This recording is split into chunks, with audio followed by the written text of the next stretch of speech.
everybody. Welcome to the Hallmarkies podcast. We are so excited for this interview today. We have one of our biggest Hall stars is here. The Queen of the Hearties is here. We are talking with Erin Krakow today. And I am film critic Rachel Wagner. Caroline is here. Hey, y'all. Yes. And Erin, thank you so much for coming on the podcast. Well, it is my great pleasure. Thank you so much for inviting me. Yeah, well, we're thrilled to have you here. And before we dive into some of your projects, we just like to ask our guests, how did you get started in acting and in your career?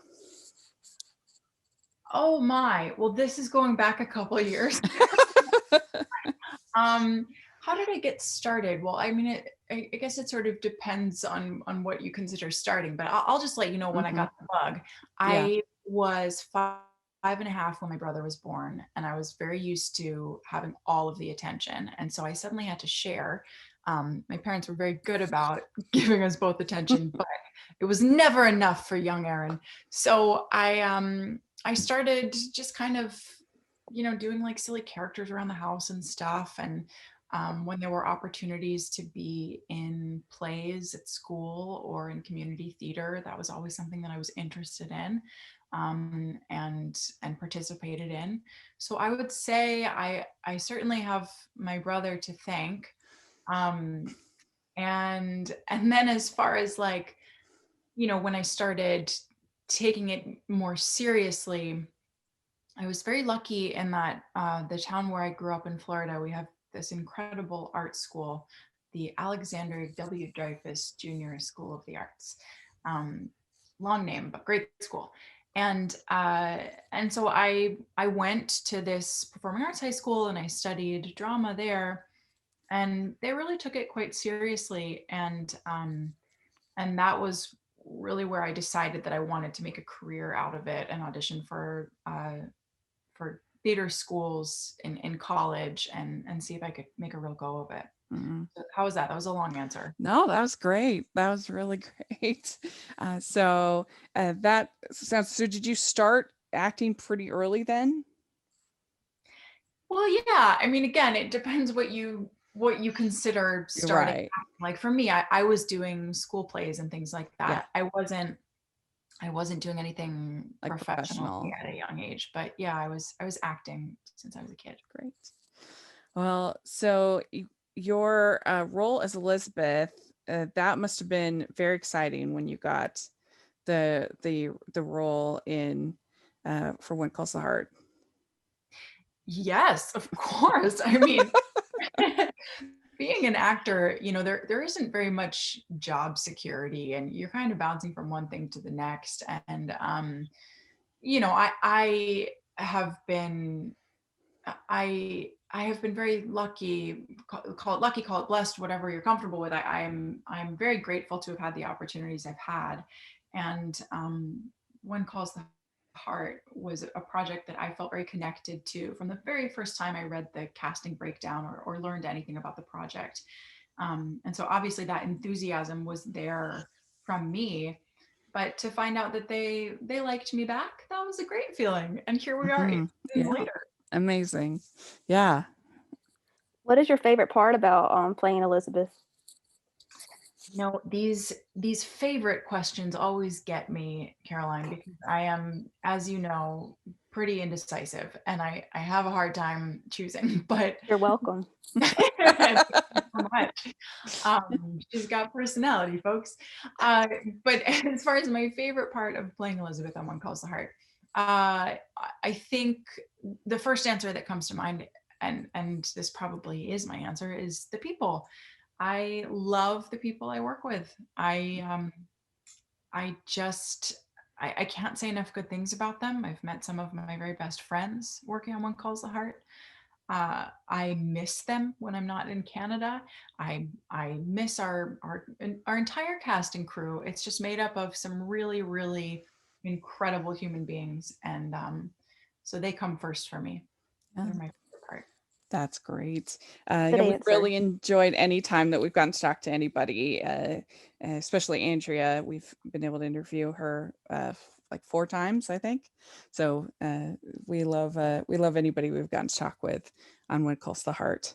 And so I'm curious, did you read any of the books before or during your role, or did you find that kind of distracting from the scripts and you want to just stick to the scripts?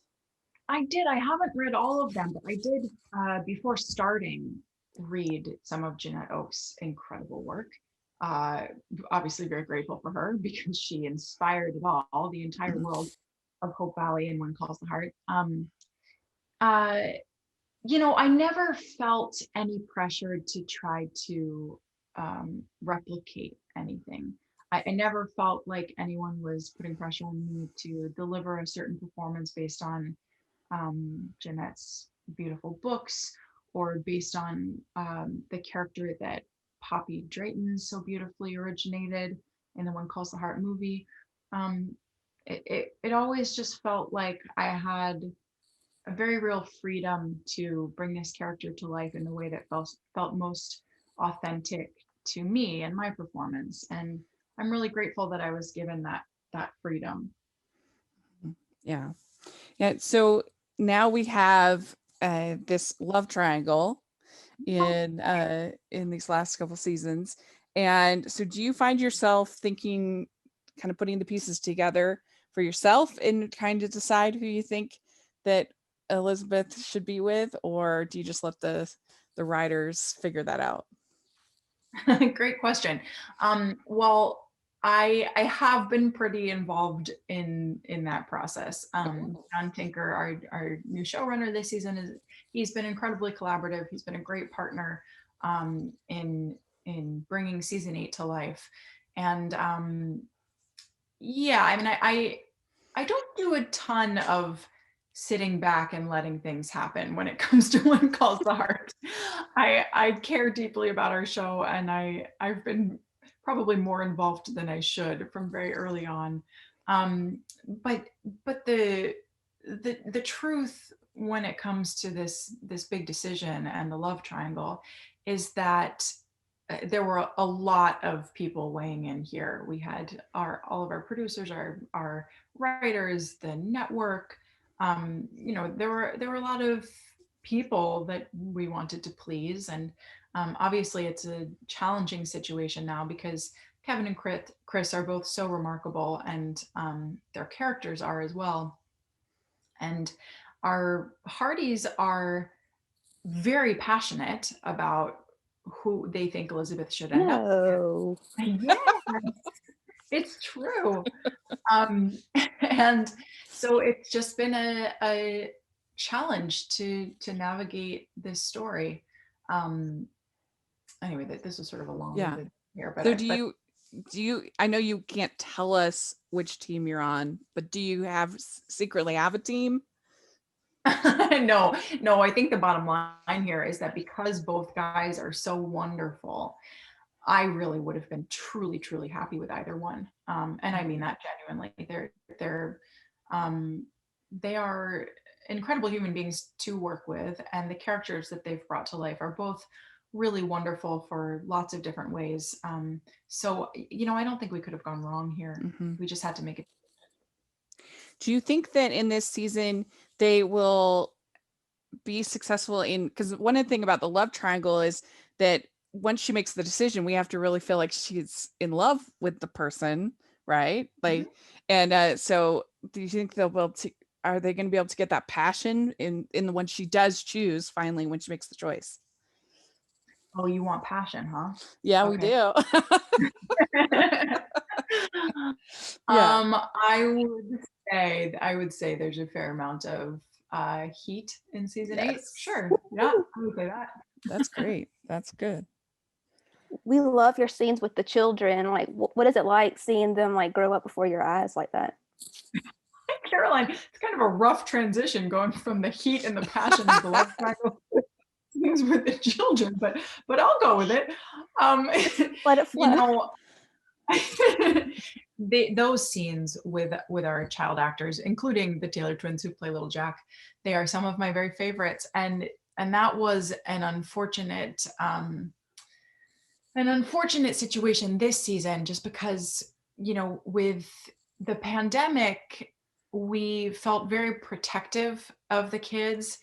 And so there are significantly fewer scenes like the scenes in the schoolhouse where I'm teaching the entire Yeah. group of children. And there aren't as many scenes with little Jack either. We kind of had to dial things back to be extra careful and cautious this season. So my hope is that, um, I always hope this, but I hope that our numbers for season 8 are so good, our ratings are so good that Hallmark Channel has to pick us up for season 9. And then, by then, hopefully, our world will be out of the woods, so to speak, and we'll be able to tell more stories with the kids. I need season 9, 10, 11, 12. So Yes. Yes. Yeah. Get it. Yeah, we noticed that about the premiere, that there weren't any scenes with the kids. So that, and we understand why, but that was too bad, because that is one of our favorites. It really is. And you got to know, I feel similarly. It felt like a missing piece this season. And this season is going to be truly exciting for many other reasons. It's a very, very full season with a lot of exciting stories. But that is something that I absolutely miss miss in season 8. Especially little Opal's our favorite. Well, one of our Aw. favorites. We love Opal. Yeah. Ava G. Cooper. Yeah, She's a she's pro. so cute. That's really fun. And this season you have the new family moving in, that we haven't seen them yet, but that must have been fun to work with Viv and his family. You are just gonna love the Canfield family. Yeah. They're so wonderful, such rich, interesting characters. Yes, working with Viv was obviously a delight. He's a Hallmark favorite. And so fun that he got to bring his real life daughter and son with him onto the show. It's really, really special. We have a few family connections on our show already with Ava G. Cooper and Christian Cooper, real life siblings. But yeah, just so wonderful that he gets to work with his children. And then, adding into the fold Natasha Burnett, who plays his wife, Minnie. It's just such a beautiful family, and a truly heartwarming story. I don't know how much you know about the stories we're telling with the Canfields, but Well, we know that the one daughter is blind. Yes. Yeah. Yes. So Angela, the daughter, is blind, and that's been a really it's just been a really rich story for me to get to be a part of, because I'm doing a lot of scenes with Minnie, who is incredibly protective of her daughter Angela and wants to kind of keep her out of Mrs. Thornton's school. So there's a lot of conflict there, but truly a lot of vulnerability wrapped up in that. Just some really exciting, emotional stories there. Mm-hmm. We just want to take a break from the show just to have a little check-in before we go on in the show. So we actually want to talk about our sponsor for this week, BetterHelp. In 2021, it's definitely okay to talk about your mental health, about your happiness. Humans aren't meant to keep everything inside. It can make us sick, and therapy helps.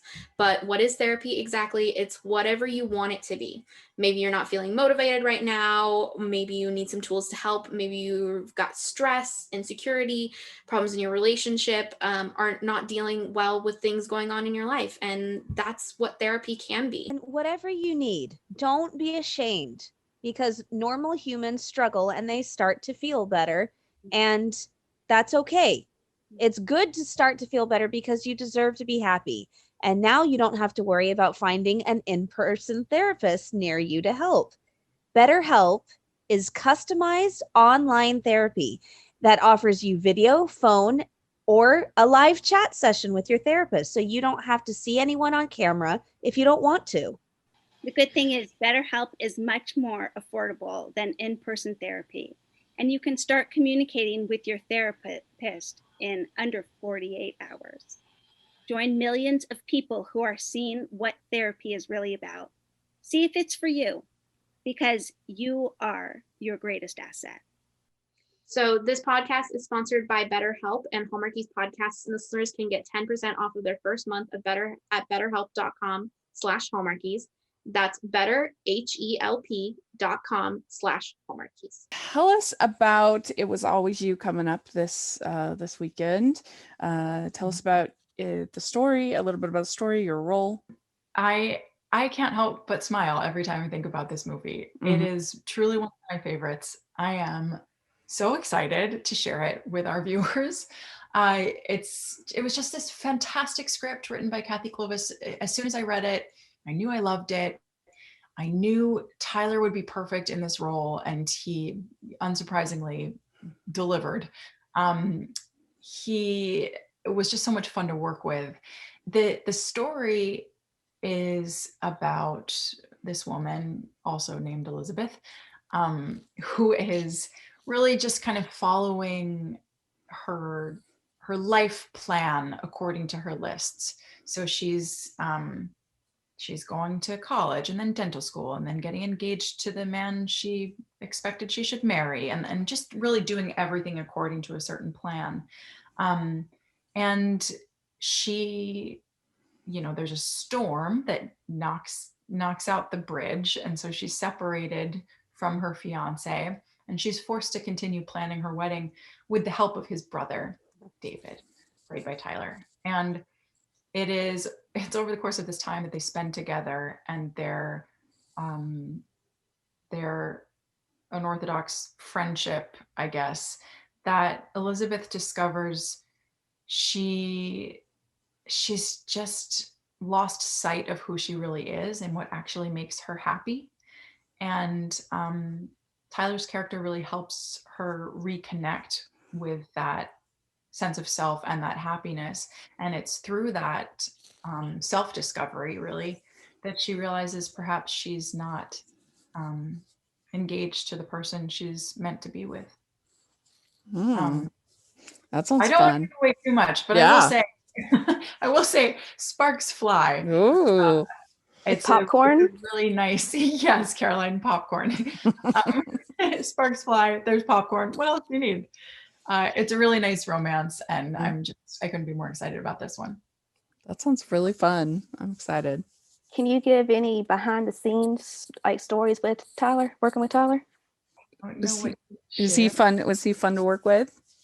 So much fun. Yeah, so much fun. And we really, not to make it about the work, but we really do approach the work in a very similar way. And so I think there was a true ease in our working relationship. Absolutely. And just a real joy getting to know him. I mean, we didn't know each other before this project. He's got a pretty sharp sense of humor, and he's just a great human being. And I enjoyed working with him so much that I'm sad that this was just a one-off movie, and I hope that we'll have an opportunity to work together again, maybe on a sequel. Hey, Christmas movie. Or a Christmas movie. Yeah, Caroline, I know that didn't really answer your question, so I'm trying to think of some kind of behind the scenes gem I can give you.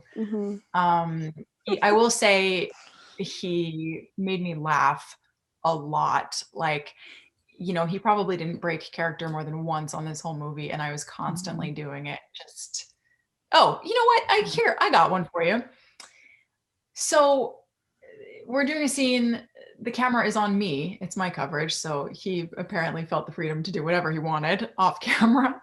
And he decided to say his lines in a Christopher Walken accent. So oh my God.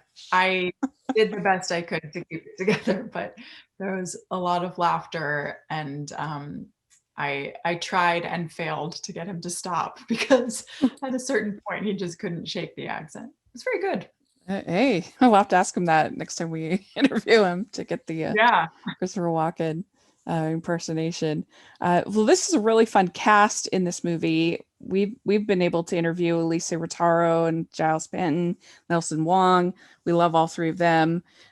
So it's a really fun, even supporting cast, and of course Tyler. So that must have been a fun group. Yes, absolutely. Some incredible actors making up our ensemble cast. I was thrilled with every casting choice. Every performance is really outstanding. Um, I got along great with everyone. It was a really great sort of dream team of a cast and crew. And then to get to film in Victoria, just was stunning there. Yeah, that would be fun. When did you film this? About a week after we wrapped season 8 of One Calls the Heart, so it was in Like uh, September? end of November, December. Oh, okay. Yeah. Yeah. Cool. That's great. So I was wondering, is it, I feel like they don't let you be silly enough in When It Calls the Heart. And I feel like in these movies, one thing I like is that I feel like it allows your silly side to come out a little more. And maybe that's just me. But I was wondering if that is something that you enjoy about doing the sort of more modern uh, rom-coms, is getting to be a little sillier. Yeah, absolutely. I always thought when I was starting out in acting that comedy would really be my path. That was just really my passion, and for whatever reason, I kept getting cast in these roles where I was just sobbing over something awful that had happened, and I couldn't tell you why, but I was just I kept playing these very emotional characters. So yes, it's always a joy to get to be silly and funny and goof around, and there's no shortage of that in It Was Always You. So if you like that, then tune in. There's plenty of it.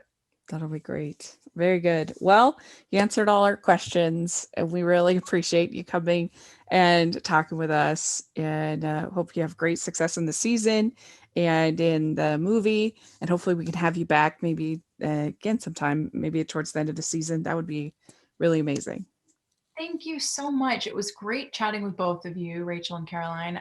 There were some great questions, and yeah, I'd love to chat again sometime. Yeah, that would be awesome. Well, do you have social media you'd like to share with our audience? Do I have social media? Tell them, Caroline. Erin Krakow. Yes, that's right. I'm on Instagram and Twitter at Erin Krakow, and then I've got a Facebook page, but I can't say I do a very good job at it. But you can just search my name on there too. Yeah, and I don't think I've missed one, but I do live tweet the When Calls the Heart episodes, and I'll be live tweeting It Was Always You as well. So join us, join the conversation. It'll be fun. Oh, great. We will look forward to that. And thanks again. And let us know if you're listening. Let us know if you have any questions or thoughts about the things we talked about. We'd love to hear in the comments. And thanks again. And we will hopefully again be able to have you back on in a little bit. So we'd like to thank Erin for coming on the podcast. This was so much fun to get a chance to talk with her. And Caroline, where can people find you? At Meta Caroline or on Twitter. Great. And you can find me at Rachel's Reviews, all of our social media, iTunes, YouTube, and on Rotten Tomatoes. So please check that out. And also make sure you're following the podcast on Hallmarkies Pod and Hallmarkies Podcast all over social media. And if you're listening on iTunes, please leave us your ratings and reviews. And if you are listening on YouTube, please give this video a thumbs up and subscribe to the channel. We really appreciate that so much. We have our When Calls the Hallmarkies show that's bi-weekly with me and Caroline and Ruth Hill, where we'll be recapping the season. And so make sure that you're following that. Plus, we're going to have other content and interviews, things like that. So you definitely want to be subscribed to our channel and be following the podcast. And again, thank you so much to Erin. We have our patron group. Make sure to check that out. And we also have our merch store, which has tons of fun Hardee's inspired merch. Check that out. And we'll talk to you all later. Bye, everyone. Bye.